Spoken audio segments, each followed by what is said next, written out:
Huh. What could I play next? Well, it is October.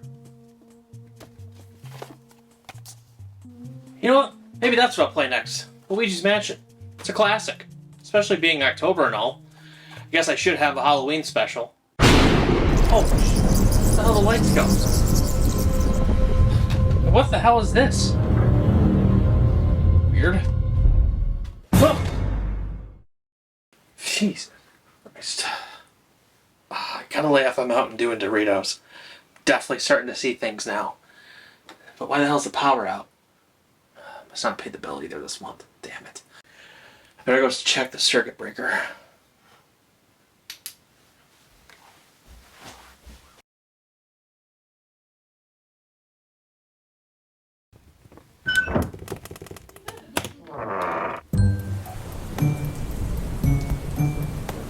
Okay, weird. I'm in some sort of haunted mansion. Not sure if it's the Disney franchise or the Mario franchise. Huh. Well, better go search around a little bit.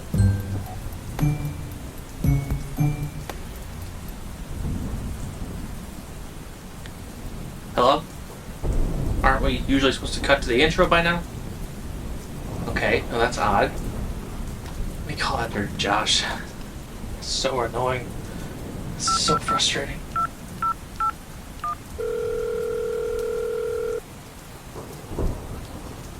He usually doesn't ring this long.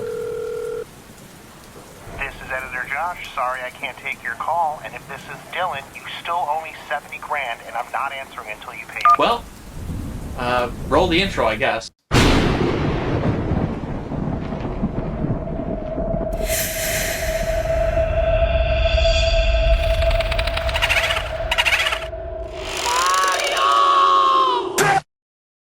When the Nintendo GameCube was first announced, people had many questions. One specific one being, what was going to be the big game to launch with it? Ideally, everyone thought it was going to be a Mario game, since each system launched with a new Mario game. Alongside titles like Super Monkey Ball and Pikmin, you had the launch of Mario's brother Luigi and Luigi's Mansion. Huh. Interesting. So no Mario game? Luigi's Mansion is a horror game that takes place inside the Mario universe. Mario? Maybe we'll just have editor Josh cut that in post. Oh, wait a second.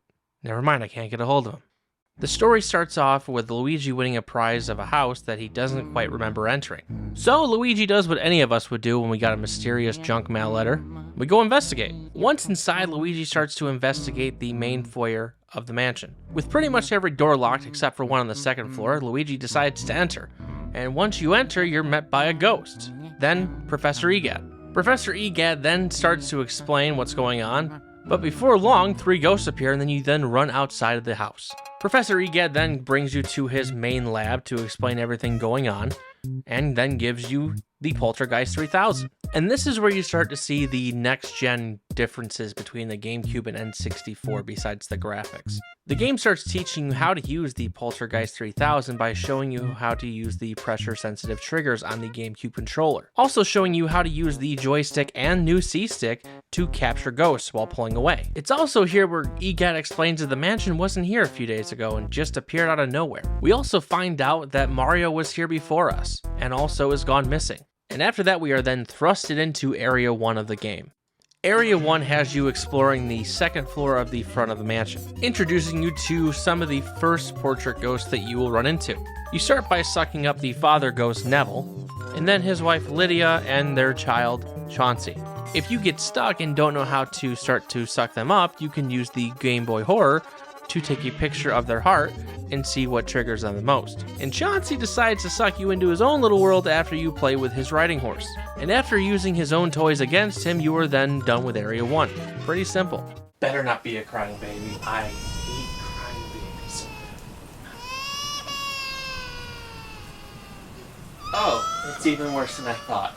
It's the PlayStation 3 baby. Act 2 is where the map starts to open up a lot more and gives you the first floor of the mansion.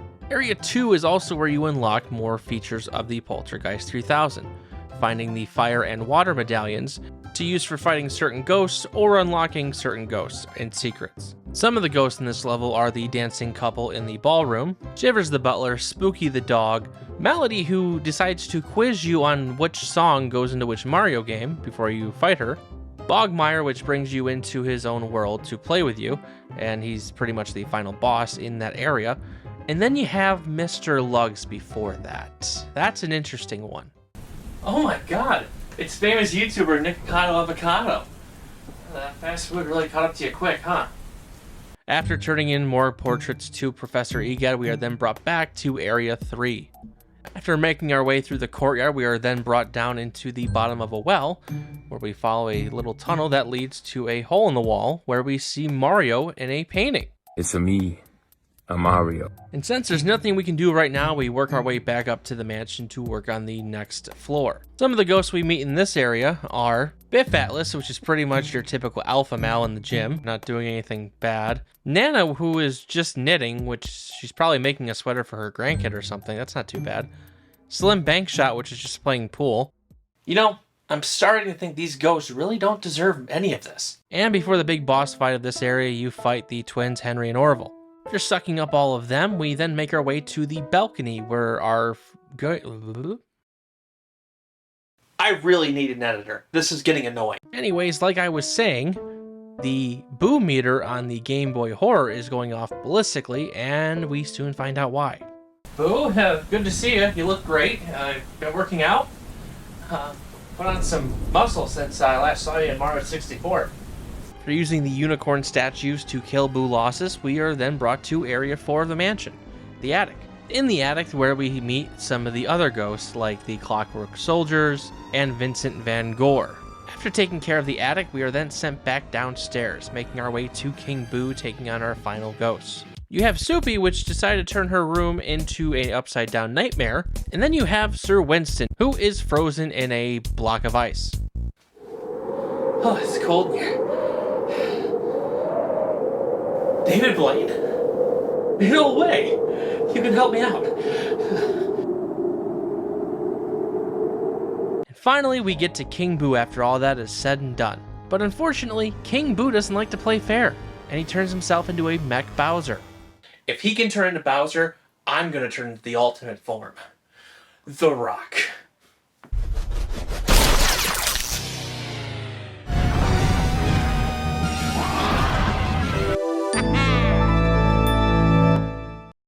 Finally, for the first time, Luigi saving Mario.